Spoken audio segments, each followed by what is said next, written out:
یا ایھا الذین آمنوا لا ترفعوا اصواتکم فوق صوت النبی. بڑی اہم ترین یہ آیات آ رہی ہیں اگلی دو. اے ایمان والو، اپنی آوازوں کو مت بلند کرو نبی صلی اللہ علیہ وآلہ وسلم کی آواز سے.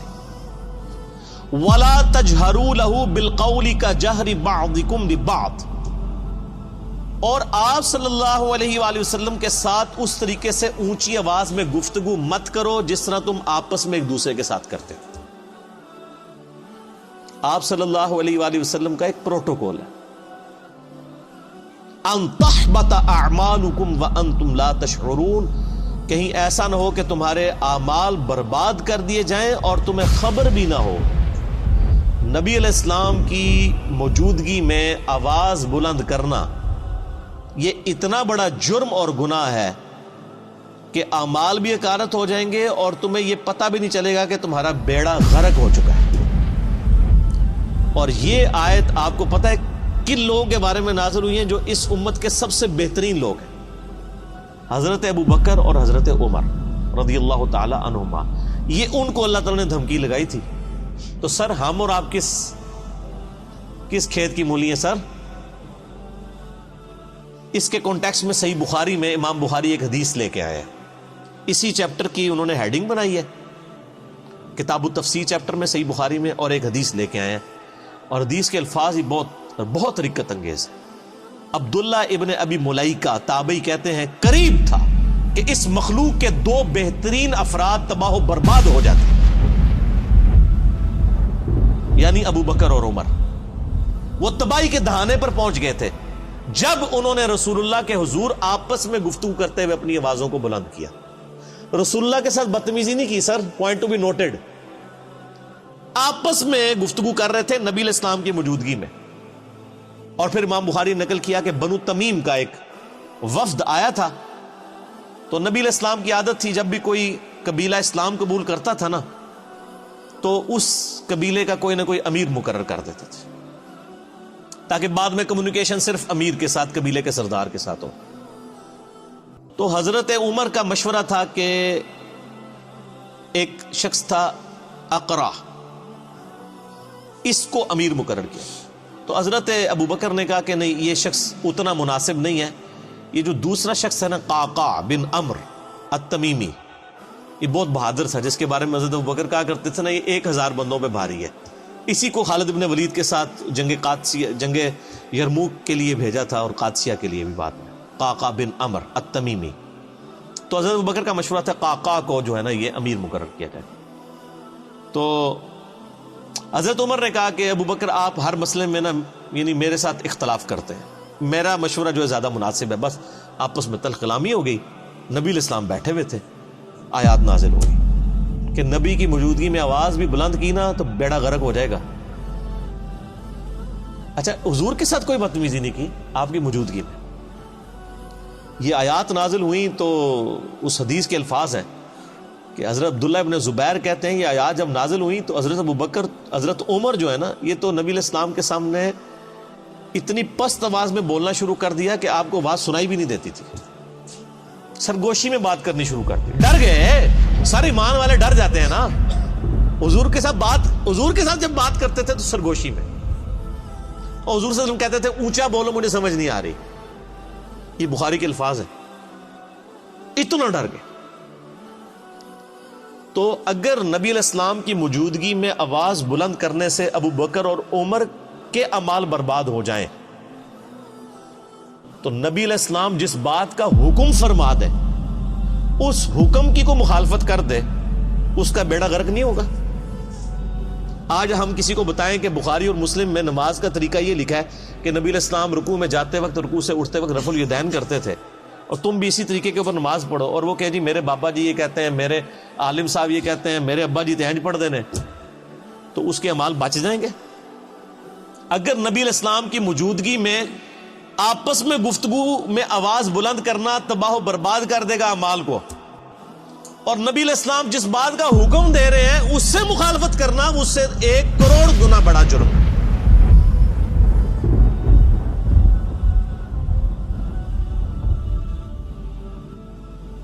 ایک چیز آپ نے حکم فرما دی، اس سے مخالفت کرنا دین میں یعنی جتنی بھی چیزیں وہ اس سے بڑا جرم ہے.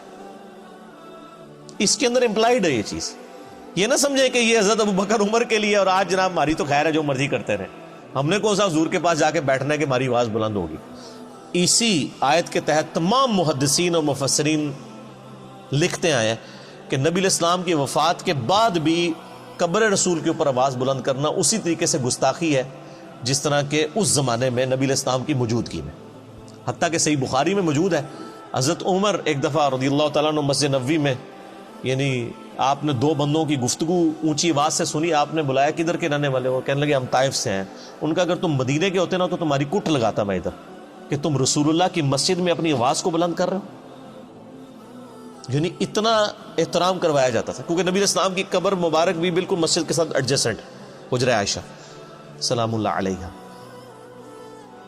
اسی لیے تمام مفسرین ایون ابن کثیر کو اٹھا کے دیکھیں, اسی آیت کے تحت انہوں نے لکھا ہے کہ یہ نہ سمجھے کوئی کہ نبی علیہ السلام جب تک دنیا میں موجود ہے, نہیں, آج بھی قبر رسول پہ کوئی شخص اپنی آواز بلند نہیں کر سکتا. اور آپ کو حیران کن بات بتاؤں, یہ سورۃ الحجرات کی آیات روضہ شریف کے اوپر آج بھی لکھی ہوئی ہیں. سر یہی دو آیات, آیت نمبر 2 اور 3, یہ لکھی ہوئی ہیں روضہ شریف کے اوپر, ایگزیکٹ جالیوں کے اوپر.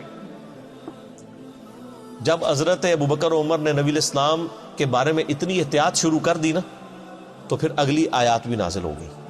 ان الذین یغضون اصواتهم عند رسول اللہ, بے شک وہ لوگ جو اپنی آوازوں کو دھیما رکھتے ہیں رسول اللہ کی بارگاہ میں. اولئک الذین امتحن اللہ قلوبهم للتقوی, یہی وہ لوگ ہیں جن کے دلوں کو اللہ نے پرہیزگاری کے لیے چن لیا ہے. یعنی پرہیزگاری کا کرائٹیریا ہے تعظیم رسول صلی اللہ علیہ وآلہ وسلم. جو جتنا آپ صلی اللہ علیہ وآلہ وسلم کی عزت اور توقیر کرنے والا ہے وہ اتنا ہی متقی اور پرہیزگار ہے. اگر حضرت ابوبکر اور عمر رضی اللہ تعالی عنہما کی تقوی کا ٹیسٹ رسول اللہ کا ادب ہے تو سر پھر ہم لوگ پھر کس کھاتے میں آتے ہیں؟ اور یہ جو کچھ آج ہو رہا ہے کہ ہم لوگوں کو کتاب و سنت سے تعلیمات بتاتے ہیں اور لوگ اپنے بابوں کے شعر پڑھنا شروع کر دیتے ہیں, بابوں کی کتابیں لے کے آ جاتے ہیں. یہ کیا گستاخانہ رسول نہیں ہے؟ یہ بھی اسی لیول کے بلکہ اس سے بڑے گستاخانہ رسول ہوں گے کہ اگر یہ نبی علیہ السلام کی موجودگی میں آواز بلند کرتے, وہ چھوٹا جرم ہے اس مقابلے میں کہ آپ کوئی حکم دیں اور آپ کہیں جی میں نے تو اس پہ نہیں چلنا, میں نے تو اس چیز پہ چلنا. بہت بڑا لمحہ فکر. اسی کے تحت بخاری میں ایک اور حدیث ہے, ایک صحابی کی نیچرلی آواز اونچی تھی. جب یہ آیات نازل ہوئی نا, انہوں نے مسجد میں آنا ہی چھوڑ دیا, سر گھر بیٹھ گئے. نبی علیہ السلام نے پوچھا 3-4 دن ہوئے وہ بندہ نظر نہیں آ رہا, پتہ کرو بیمار ہے کیا ہے. پتہ کرنے گئے تو انہوں نے کہا جی میرے قرآن میں تو آیات نازل ہو گئی کہ جس کی آواز بھی بلند ہوئی تو مارا گیا, تو میری تو آواز ویسے ہی اونچی ہے, تو میں تو پھر وہاں پہ گیا تو میرا تو بیڑا غرق ہو جائے گا. اور وہ یہ سمجھ رہے کہ میرے بارے میں نازل ہوئی ہے, انہوں نے خود ہی ایزیوم کر لیا. نبی علیہ السلام نے پھر پیغام بھجوایا کہ وہ مومن ہے, اس کی آواز نیچرل اونچی ہے, اس کو تیرے بارے میں مسئلہ کوئی نہیں ہے. یعنی ان کی نیچرل آواز تھی تو ان کو بینیفٹ آف ڈاؤٹ دیا گیا کہ یہ اونچا بولتے ہیں, وہ علیحدہ معاملہ ہے. یہ ان لوگوں کے بارے میں یعنی کہ آپ اسلام کی موجودگی میں جو جان بوجھ کے کوئی جھگڑا کر کے آواز بلند کریں, اس طرح کی صورت ہے. ویسے اگر کوئی بولنے میں ویسے جس کی آواز بلند ہے تو اس کو بینیفٹ آف ڈاؤٹ دیا گیا, یعنی یہی دین فطرت ہے نا. تو بہر صحابہ کرام کو آپ دیکھ لیں, اللہ فرماتا ہے ان کے دلوں کو ہم نے تقوی کے لیے چن لیا ہے. جو رسول اللہ کے حضور اپنی آوازوں کو پست کرتے ہیں, لہم مغفرۃ و اجر عظیم, ان کے لیے مغفرت بھی ہے اور بہت بڑا اجر ہے. جو نبی علیہ السلام کا ادب کرنے والے لوگ ہیں, آپ علیہ السلام کی بارگاہ میں مؤدب بن کے بیٹھتے ہیں. رسول اللہ علیہ وسلم کا ادب آج بھی اسی طریقے سے. قبر رسول کے سامنے یہ آیات اوپر لکھی ہوئی ہے روضہ شریف کے اوپر, اور وہاں پر بھی یعنی آپس میں تو گفتگو کرنی نہیں چاہیے کسی کو, اشاروں کے ساتھ گفتگو. اور آپ دیکھیں وہاں پہ جو لوگ یعنی انہوں نے لوگ کھڑے کیے ہوتے ہیں نا, یعنی وہاں پہ شرطے عرب حکومت کی طرف سے, تو وہ باقاعدہ یعنی لوگوں کو اشارے سے سمجھا رہے ہوتے ہیں, وہ اپنی آواز نہیں وہاں پہ نکالتے. ٹھیک ہے. اور ہمارے ماشاءاللہ پاکستانی اسلام عرض کرنے کے لیے جاتے ہیں نا تو پھر جالیوں کے سامنے کھڑے ہی ہو جاتے ہیں. وہ یہ بھول جاتے ہیں کہ پیچھے ہزاروں لوگ ہیں جو باب السلام سے داخل ہو کے باب البقیع سے انہوں نے باہر نکلنا ہے. یعنی ایک طرف سے لوگ داخل ہوتے ہیں اور پھر روضہ شریف پہ حاضری دے کے دوسرے دروازے سے باہر نکلنا ہے. اگر بیچ میں لوگ کھڑے ہو جائیں تو پچھلے والوں نے حاضری کیسے دینی ہے؟ تو چند لمحات کے لیے آپ کھڑے ہوں, صلاۃ و سلام عرض کریں, وہ 4 کتابوں میں صحیح سند کے ساتھ آیا ہے، المصنف ابن ابی شیبہ میں، اور الموطا امام مالک میں، سنن الکبریٰ البیہقی میں، اور فضل الصلاۃ علی النبی میں، اور مصنف ابن ابی شیبہ کا نمبر بھی مجھے یاد ہے 11793 کہ عبداللہ بن عمر جب بھی قبر رسول پہ حاضر ہوتے، جب کبھی بھی سفر کا ارادہ کرتے یا واپس آتے تو پہلے مسجد نبوی میں 2 نفل پڑھتے، پھر روضہ شریف پہ آ کے عرض کرتے السلام علیکہ یا رسول اللہ، پھر السلام علیکہ یا ابا بکر، یعنی ساتھ ابو بکر کی قبر کے اوپر رضی اللہ تعالیٰ عنہما، اور پھر سیدنا عمر کی قبر کے اوپر السلام علیکہ یا عمر، اور بعض روایتوں میں آتا ہے السلام علیکہ یا ابتا، میرے باپ آپ پر سلام ہو۔ اور ابو داؤد میں حدیث ہے کہ میری قبر پہ میلہ نہ لگا لینا، دنیا کے کسی بھی حصے میں درود پڑھو گے اللہ تعالیٰ تمہارا درود میرے تک پہنچا دے گا۔ تو درود پڑھنے کے لیے بھی وہاں پہ میلہ نہیں لگایا جا سکتا، وہ لوگ پورا جناب وہ صلاۃ و سلام شروع ہوتے ہیں، پھر وہ آدھا گھنٹہ کھڑے رہتے ہیں، پھر سیلفیاں بنا رہے ہوتے ہیں، پھر ویڈیو ریکارڈ کر رہے ہوتے ہیں اور سمجھ رہے ہوتے ہیں کہ نیکی کا کام کر رہے ہیں۔ نبی علیہ السلام فرمایا کہ درود و سلام کے لیے بھی میری قبر پہ میلہ نہیں لگانا، یعنی سب سے بہترین کام روضہ شریف پہ کیا ہو سکتا ہے؟ صلاۃ و سلام عرض کرنا۔ درود شریف صحیح مسلم میں حدیث ہے جو ایک دفعہ درود شریف پڑھے اللہ تعالیٰ اس پہ 10 رحمتیں نازل فرمائے گا۔ سنن نسائی میں موجود ہے 10 رحمتیں بھی نازل فرمائے گا، 10 گناہ بھی معاف کر دے گا، 10 درجات بھی بلند کر دے گا۔ ٹھیک ہے، لیکن فرمایا میری قبر پہ میلہ نہیں لگانا، درود کے لیے بھی سلام عرض کریں، دوسرے باہر نکل جائے، باہر بیٹھ کے درود شریف پڑھیں، دنیا کے کسی حصے میں بھی پڑھیں گے سلام پہنچ جائے گا۔ سنن نسائی میں حدیث ہے کہ کچھ فرشتے ہیں جو زمین میں سیاحت کرتے ہیں اور میرے امتیوں کا سلام میرے تک پہنچاتے رہتے ہیں۔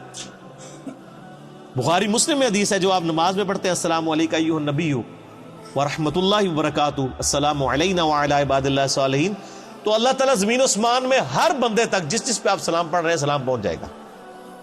السلام علینا وعلی عباد اللہ الصالحین، عباد اللہ الصالحین میں تمام انبیاء، تمام فرشتے، تمام صحابہ اور صحیح العقیدہ جو اولیاء اللہ گزرے ہیں وہ سارے کے سارے شامل ہیں، اللہ تعالیٰ سلام پہنچا۔